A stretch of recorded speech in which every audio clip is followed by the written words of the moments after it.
All right, so in order to save some time, I went ahead and already solved this problem out. And I'm just gonna kind of walk you guys through it now. So basically what's happening is we have this rectangular cross section of a beam that's shown. And I'm gonna scroll up so you can see what we did last year in the last video. We were determining stress for biaxial bending, and we wanted to determine the location of the neutral axis in terms of this angle alpha, or in terms of location z sometimes. So for this example here, we want the normal stress sigma developed at each corner of the section, and we want to specify the orientation of that neutral axis, okay? So what I went ahead and did is I calculated the moment in the y direction, the moment in the z direction, and the way that I did that was just by taking the components. So we can see here, this is a 3, 4, 5 triangle. So you just take the components along the z-axis, take it along the y-axis, and you can get the distribution of moment, or the moment value. And then just to note, always use the kind of positive value of the axis that's shown on the diagram. So whenever they put z here, that means this is really positive z. Whenever they put y here, that means it's positive y, and this is positive x. So that means in this picture, if I were to make this into a 2D image, this cross section would look like this, and the y direction being positive would actually go down. This is positive y. Okay, so just follow what the picture kind of gives you. And obviously x would come out of the page. I can't really draw that in a 2D picture. So here for section properties, we have moment of inertia in the y direction. So if I'm taking moment of inertia in the y direction, I'm going to have that 0.4 as my b, and then the 0.2 as my height of the section, because I'm cutting it along the height. That's how you want to think about it, that this would be the axis where you're taking moment of inertia about. So I would be cutting it above and below. And then for IZ, I'd be taking moment of inertia about this axis, so I'd be cutting it above and below, and now that would be my new height. Okay, so this is a good kind of couple of calculations to practice. Make sure you understand that moment of inertia is not just a geometry for any cross section. It's highly dependent on the axis that you're taking the moment of inertia about, and that changes it. And you can always remember this as its resistance to rotation, and rotation is applied about an axis. So that means moment of inertia has to be dependent on the axis that you are calculating it about. Okay, so this is a good kind of reminder to help you remember that, okay? Okay, so bending stress, this is the biaxial bending formula that we derived in the last video. Biaxial bending formula. Okay, and I went ahead and wrote all this out because it was just a lot of writing and a lot less talking, so now I'm going to walk you guys through what I did. So the question asks for the stress, the normal stress at each corner of that cross section. So this would be for each corner, sigma B, sigma C, sigma D, sigma E. And all you'd have to do is go to each corner. So for example here, let's look at sigma B. This is negative mz, so I want to come here, sigma b. What is the negative m moment in the z direction? What's the component moment in the z direction for that? I want to come here, what's mz? 7.2. Literally plug in the 7.2. I'm done with that. The y value here is going to be the distance from the neutral axis to point B. You can see here that's 0.2, plug that in. And then I about the z direction, plug that in. Come to the next part, my, what's the moment contribution in the y? I already calculated that here, times the distance now in the z direction. So if b is here, how far is it from the z-axis? It's 0.1 away, 0.1 away. Plug that value in, and then put in under that my moment of inertia in the y direction that I already calculated, and I just literally get that value, and that's it. Okay, we'll do one more. So sigma C. Sigma at C, where's my C? Here it is, this corner right here. Okay, again, the big changes that you're gonna see here are primarily just with the location that you're measuring from. So here, I measured a positive 0.2, C is also gonna be that 0.2 away, because you're still going up, but now it's going to be that 0.1 away from this direction. Oops, sorry. Okay, so nothing has changed here except in my values of this value right here. I'm now measuring a positive. So you can see here, I was measuring negative 0.1 away. Now I'm measuring a positive 0.1 away because I'm going in the positive z direction. Okay. Here, let's move on.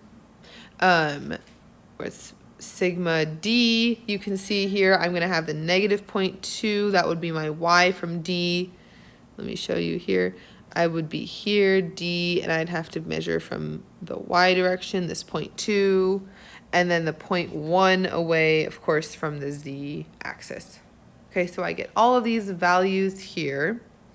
And then once I get those values, I'm going to actually do the calculation for the neutral axis orientation with you. This one's a little bit more difficult to kind of grasp and to understand what the picture looks like. So I'm going to try my best to draw in 3D here. Okay, so let me get to this. I'm going to redraw the cross section here.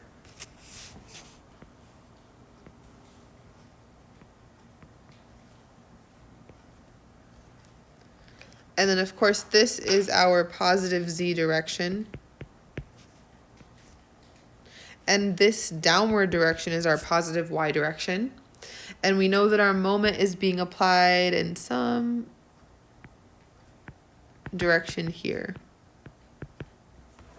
Okay. And then we also know that this angle here is our theta. And then we have some alpha that we want to find, right? And we know that alpha is measured from positive z to positive y. That's super important. It's from positive to positive, and so is theta, actually.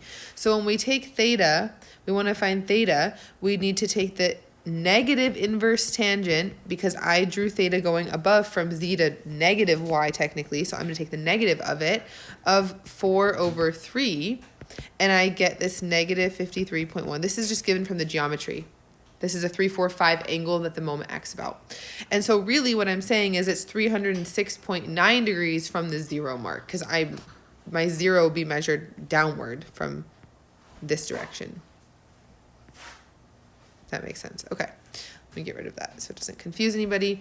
Now to get alpha, I can say tangent alpha is equal to this formula that we calculated earlier, Iz, Iy, tan theta. Super simple from here. You just plug in the values we already calculated, 1.067 times 10 to the negative 3 divided by 0.2667 times 10 to the negative 3. Tangent, and I'm going to keep that negative in because I want to make sure that I know it's calculated from positive z to positive y, and I get negative 79.4, which really just means that I can come up from here and measure 79.4, and this is going to be the location of my neutral axis. Okay, and that's it for this one. So let's move on to composite beams. So basically, composite beams are beams that are constructed from 2 or more different types of materials. And some examples of that, we have wood beams that have steel straps to help with load support. And if we remember the flexure formula, it's developed for material that is homogeneous. So we can't really exactly directly use it, but we'd have to kind of modify it if we want to determine normal stresses for composite beams. And there is a way to do that, okay?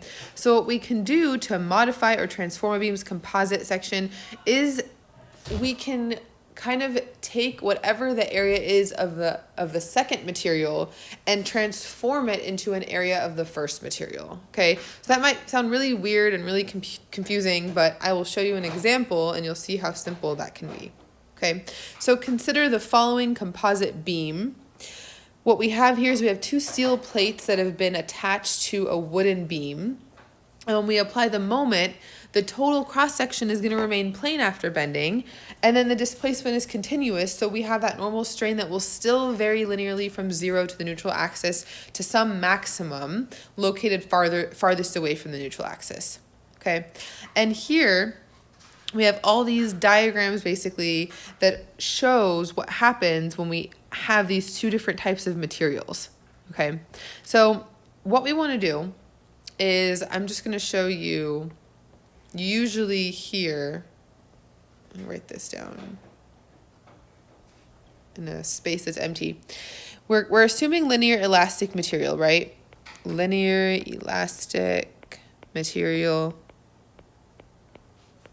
So if we have material 1, let's say we say sigma is equal to E1, some modulus of elasticity times strain.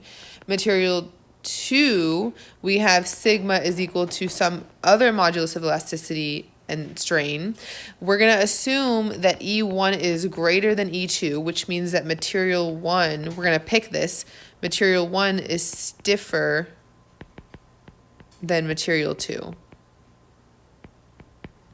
Okay, and that's where we get the stress distribution from.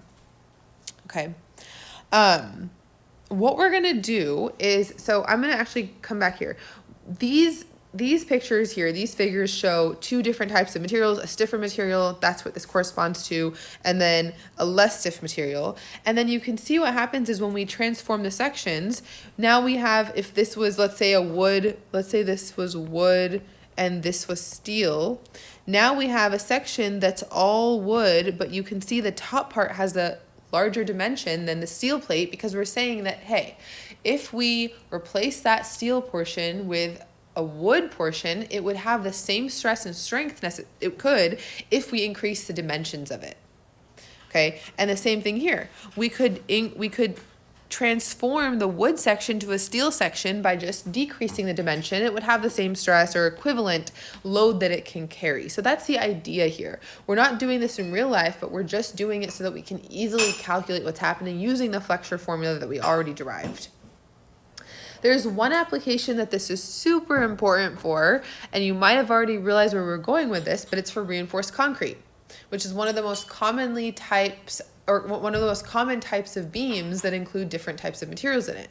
So just if we go back to the flexure formula, if we remember, if we have a beam that looks like this and we apply some transverse load and that induces some type of bending that looks like this, we have compression in the top, we have tension in the bottom, and we know something about concrete.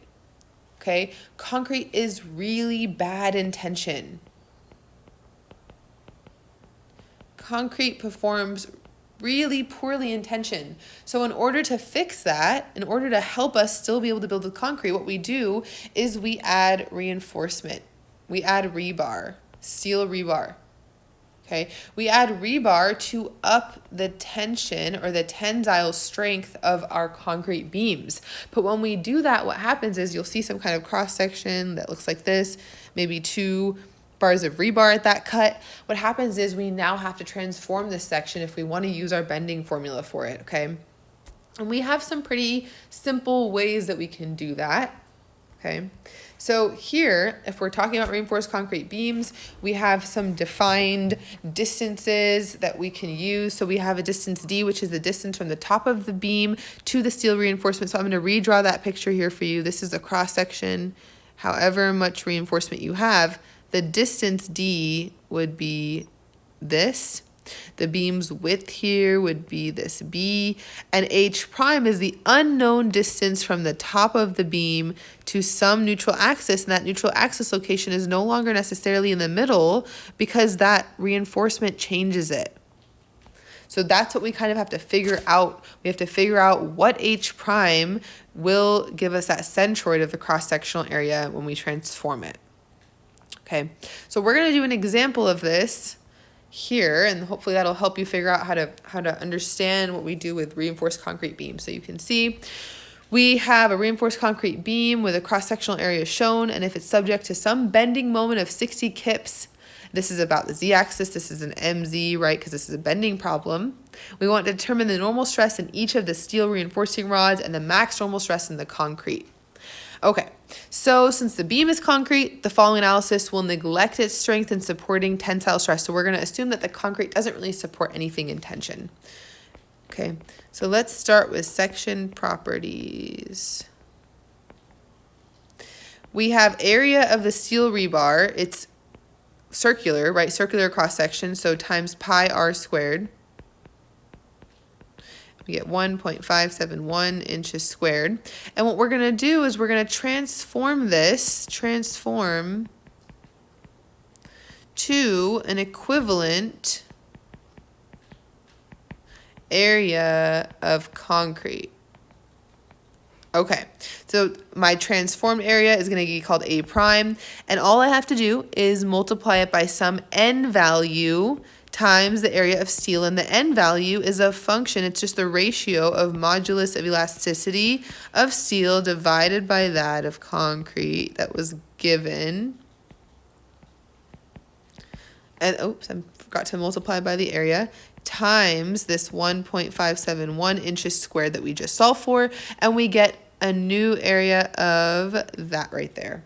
Okay, so this is our steel transformed now to an equivalent area of concrete.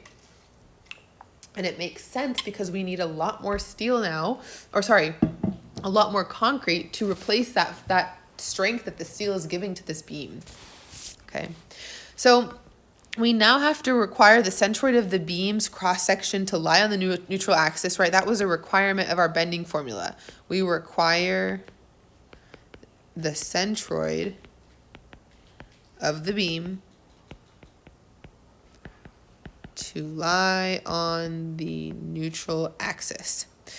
If that's the case, we would need to satisfy this formula. So we would say that 12 inches times some h value, the location of my neutral axis, h prime, sorry, and times h prime over 2 minus this equivalent area of steel and turned into concrete times 16 inches minus h prime has to be 0. So the center of each of those, this would be the center of each of those areas times the area of those areas, right? This is the centroid of steel plus centroid of concrete. And this picture shows you everything that we just calculated here. And we get this function here, h prime squared plus 2.11 h prime minus 33.7 equals 0. And this is a second order function. We can solve for this and take the positive root. So solve for positive root, and we get h prime is 4.85 inches. And we'll use this for the moment of inertia calculation for our transformed area. So here, now our moment of inertia, we have 1/12 times 12 times 4.85 cubed plus 12 times 4. This is parallel axis theorem. And then plus our steel section times the 16 minus 4.85 squared. And we get a total value here of 2,029 inches to the fourth. And now we can find our normal stress by applying the Fleischer formula. So I'm going to come here, normal stress. And we can apply the Fleischer formula to our transform section and say sigma of concrete max is equal to that 60 kip foot. This is the applied moment that was given in the problem. I'm going to convert it here to inches times the 4.85 inches. This is the C value. This is the location of the neutral axis, remember, that we just calculated, times divided by moment of inertia, and I get 1.72 KSI. And then here, I want the normal stress that's resisted by concrete strip, which replaced the steel, right? So I want the normal stress that is resisted by the concrete that replaced the steel rebar. And I can calculate that as sigma prime of the concrete is that 60 times 12 inch per foot, this is feet, times now the distance from the neutral axis divided by that 2029, and I get 3.96 KSI. And then I want the normal stress in each of the two reinforcing rods.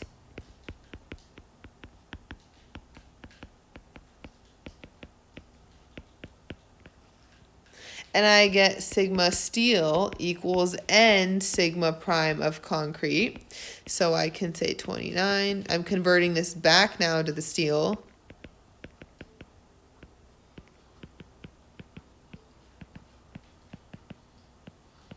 And this is my answer along with this. Okay, and this graph shows the normal stress right here.